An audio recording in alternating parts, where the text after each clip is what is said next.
ازاي شركه زي وينرر بتحقق ايرادات 21 مليون في السنه مع ان التطبيق مجاني مدى الحياه؟ انا هحكي لك بقى الحكايه من الاول. في التسعينات زمان موضوع المساحه ده كان صعب جدا، فالمبرمجين في الوقت ده حاولوا يعملوا حل للحاجات دي، يا اما كانت بتاثر على الجوده يا اما كانت بتاثر على البيانات نفسها. طب وكان ايه الحل ساعتها؟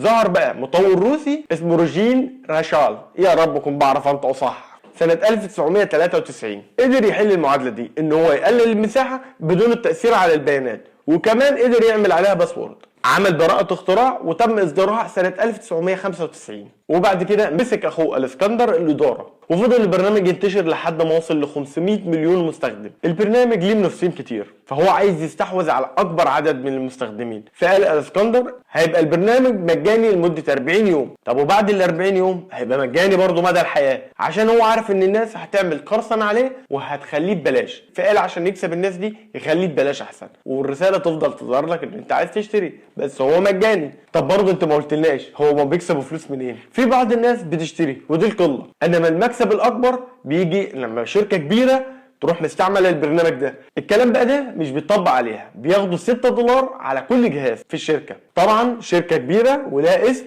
ما بتعملش قرصنه على البرامج دي، وبالحركه دي قدروا يكسبوا اكبر عدد من المستخدمين وفي نفس الوقت يكسبوا فلوس. لو بتحب المحتوى دوت اشترك معايا في القناه.